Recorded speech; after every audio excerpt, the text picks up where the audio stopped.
Good morning. We're here today at the Jim-Ree African American Museum here in Elberton, Georgia, on this beautiful Juneteenth morning with Mr. Williamson Sintyl. How are you? I'm doing great. I'm doing great. It's a beautiful day to be alive. Thank you. Thanks Yes, for having me. all right, I'll go ahead and get started with our questions. When did you know that you wanted to write a book? That's a great question. When did I know? So I've always asked to write a book because I get to speak in a lot of places. People always ask me, are you going to write your book? Are you going to put your story into words? And then that's when I decided, well, I'm going to put everything I went through, what made me who I am today, into a book. Not only for me, but for my generations, for my children, my great children. So yeah. How did you get the idea for your book? The idea came, I would say, started from my earthquake story because I was born and raised in Haiti. It's an island. And then there was a big earthquake that happened in Haiti in 2010. And when the earthquake happened, I was the only survivor from my high school. So because that day, my mom came pick me up from my high school. And I've always wanted to use that story to help people understand that if Williamson can survive, can rise from his own rubble, we all can. Wow. Yeah. What an intense story or happening in your life. So intense. My goodness. So when you wrote your book, or when you were writing on your book, what were your circumstances during that time? Yeah, busy. I was in school. I was attending Utah State International Studies. That was my major. And then a father of 3 children. And also I was working. So, I run a foundation called Arise Project for Humanity. We work with young people all across the island in Utah. And now we are implementing our new mentoring program in Elberton. So I was very busy, but I had to prioritize my plan. I had to put what needs to go first, and the book was one of them. And I remember I had to be on a meeting with my friends every night to go over some ideas, and then I will have my laptop on my bed every single night from 9 o'clock to midnight or 9 o'clock to 2 a.m. So it hasn't been easy, but nothing's easy, and we don't expect things to be easy, and especially writing a book. Yeah. Interesting. Yeah. So you wrote your book, you were a father, or you are a father of 3 children. Yeah. You're a husband, you were a student, Yeah. and you had a job. Yeah. Goodness. But you still were able to get that book. Yeah. You started Yeah. and you finished. Yeah. Because I know what that book can do in other people's life, and it's a message, Yeah, it's wonderful to put together your story. Who's your intended audience? I would say everyone, because the main purpose, that's why I titled the book Rising From the Rubble, because I was buried under a big building for 28 hours. 28 hours I was under that building. And I remember while I was under that building, I made a promise to God. I said to God, if you save me, I am going to serve you. So now I feel like it doesn't matter who I'm serving, as long as I'm serving the children of God. And we all are. Whether we are young people, parents, we all are. And yeah. How much space did you have while you were trapped under the building? I had 0 space, because the thing is, when my mom came pick me up that day from my high school, I was the only student who left the school, and she dropped me off to my dad's orphanage. And that was part of my job. I was working with my parents at the orphanage. There was 12 kids in the orphanage. When the earthquake happened, there was a little boy. He was standing next to me, and 11 other kids a little far away, 50 feet from us. and 50 feet from us. And when the building collapsed, I grabbed this little boy. He was underneath me the entire time for 28 hours. So there was no space. And we started yelling and maybe hope that people could hear us one day. And yeah, so after 28 hours, we both were able to make it out, but the other kids didn't make it. And wow. That's when I found out that my 25 classmate died. Wow. So, what was your age? I was 16. The earthquake happened in 2010. Okay, yeah, 16 years old. Yeah. You were able to help another person survive. Yeah. Now, this is an orphanage, but 25 of your classmates? Yeah, 25 of my classmates died. I was the president of my class, so I know every single one of them. So your classmates were not in the same building? No, my classmates were in a separate building because that's when my mom came pick me up from my school. So they were still at school? Yes, they were still there, and I was the only student who left the school that day. I don't know, there's something special about a mother because she felt that she needed to come pick me up, and she did. Wow. Yeah. Isn't that something? It is. So, did the school house other students as well? Oh yeah, there are so many other classes. Can't imagine. And it wasn't only my class. There are other classes there. They weren't able to make it. Did any of the other students survive that were Yeah, at some the are. school? Yeah. But not your class. Yeah, some did survive, yes.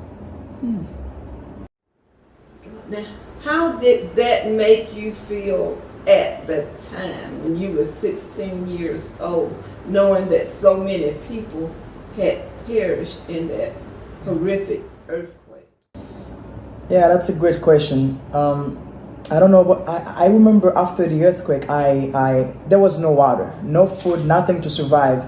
But for me, that was the beginning of something much better, something greater for my life. I started looking for ways to serve God, to keep the promise I made with Him while I was under that building. And at such a young age, I started this journey to find my purpose in life. Why I was the only survivor? Why God? Why me? I started looking for ways to know why I was here and why I'm here. So the more I discover,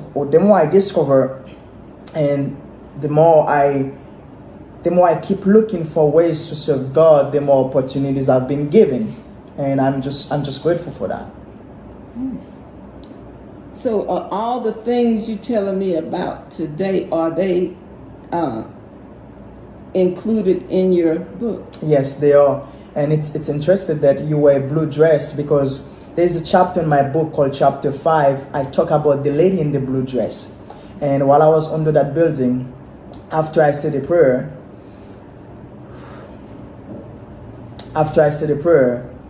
I remember there was a blue lady. She came to cover me. And that was my mom's mom. She died when my mom was 4. And that lady's in the blue dress. And I titled this chapter, The Lady in the Blue Dress. Because I believe that we all have a lady in the blue dress in our life. Sometimes we may not see them, but they are here and they're coming when we need them. So, yeah. So amazing that you survived, as you have detailed. Thank you. So amazing. So you were or intended to be a blessing for many, many people. And I appreciate that. Thank you.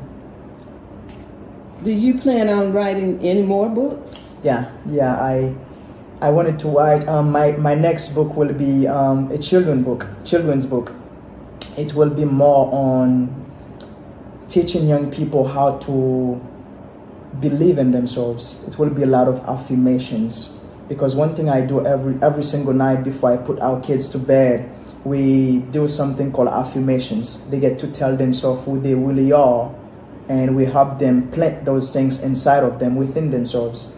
So it will be a children's book to teach young people to start believing in themselves. Okay, now I'm sure you have some books today that are for sale. Yes. On you. Yes, we bought, yeah. Wonderful. But if I'm nowhere around you, where can I purchase your book from? So it's on Amazon. You can write Rising from the Rubble on Amazon. Rising from the Rubble. It's available on Amazon, or you can go to my website, ariseprojects.org.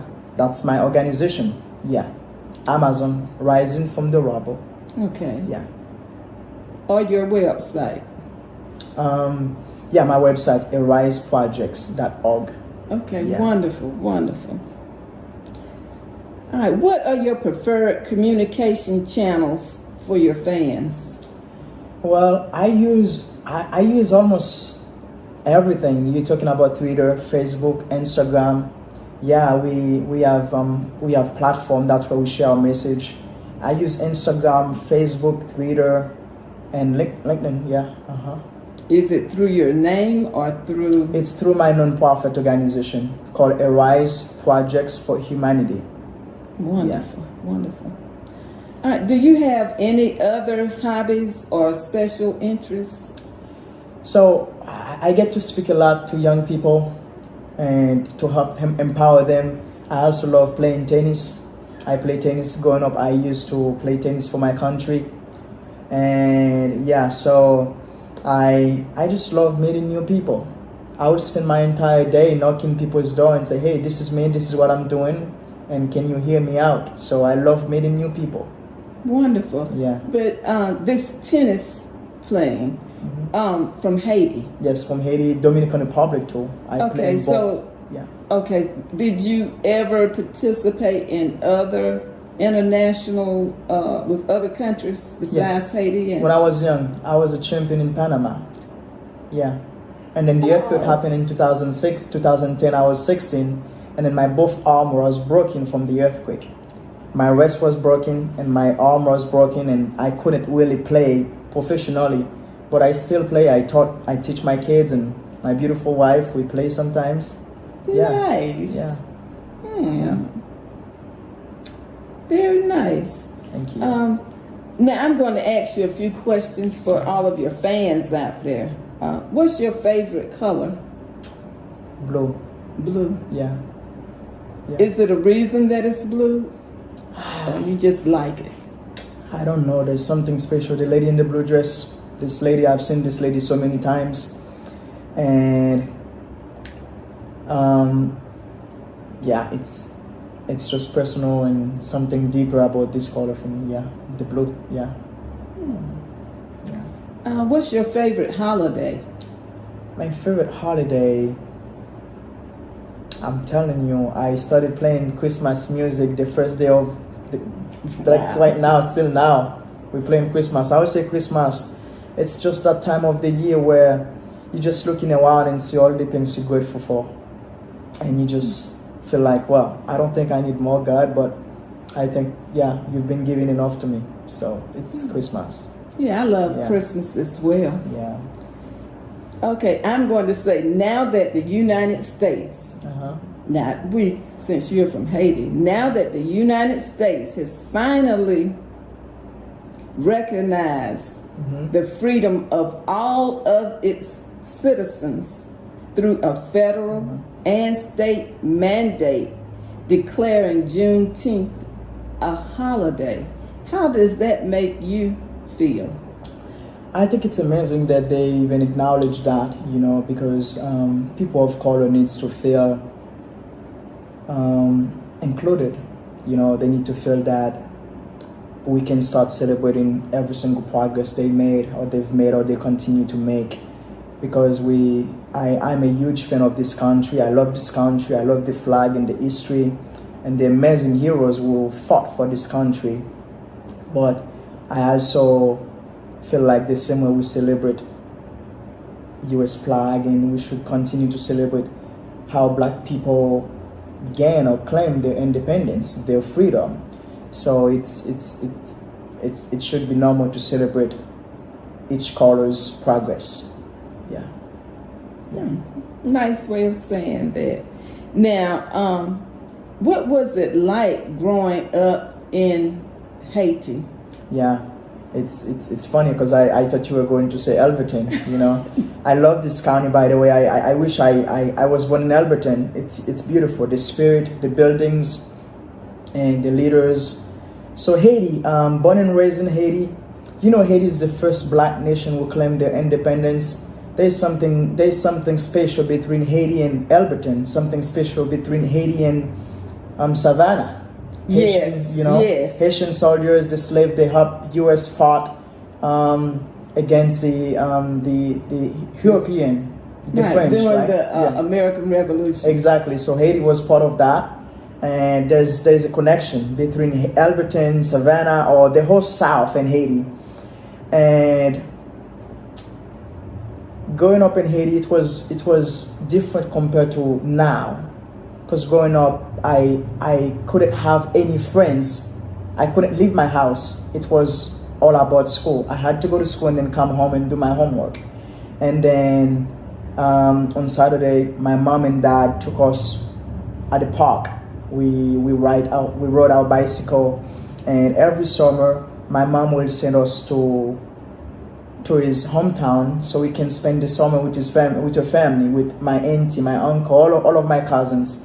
They taught us how to swim, how to cut the mangoes, how to learn how to plant the potatoes. So yeah, growing up in Haiti was something I will never forget because it taught me how to value educations and then respect the elderlies. And I would say it's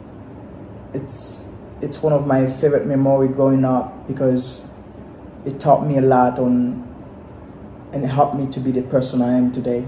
I would have never been where I am today if I wasn't,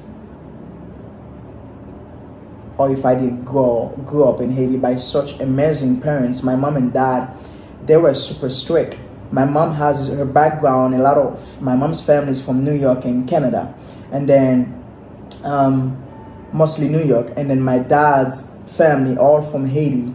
So they made sure that education was the only way for me to get out of life, to be somebody.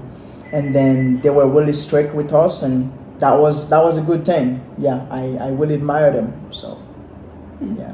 Now, what city in Haiti did you attend school, and then what city or community were your relatives in? Yeah, so Port-au-Prince, it's the capital of Haiti, Port-au-Prince, yeah. That's where you grew up? Yes. Is that where your aunts and uncles were as well? No, they are outside of Haiti. It's in the south of Haiti. And yeah, it's in the south, yeah. Okay. What, if any, special messages or words of encouragement would you share with young people growing up in Elberton today? As you know, we have started to open our new mentoring program here in Elberton for young people. So my message to all the young people out there is to believe in yourself. Believe that nothing defines you. Your mistakes and things you've done wrong and things you've been through, they will never define you, and you have the power to be anything you want. Just believe in yourself. Believe that you have greatness upon you, and you are created to do great things in life. Believe that you are a victor, a champion, a change maker. Just believe in yourself. Believe in yourself so deep that you won't believe what people put upon you that are not who you are. Just believe that you are created to do great things in life. Because I believe that, and my kids believe that, so I want other people to believe that you are created to do great things in life, and nothing will stop you to create what God has designed for you to create. Thank you. That's beautiful. Yeah. And we'll close our interview. I'd like to thank you for taking the time out of your schedule to come here at the Jim-Ree African American Museum. I just met you a few days ago, but I've learned so much about you and about what's deep inside of your heart. So thank you for sharing, and thank you for participating in our Juneteenth event today. Thank you. It's my pleasure.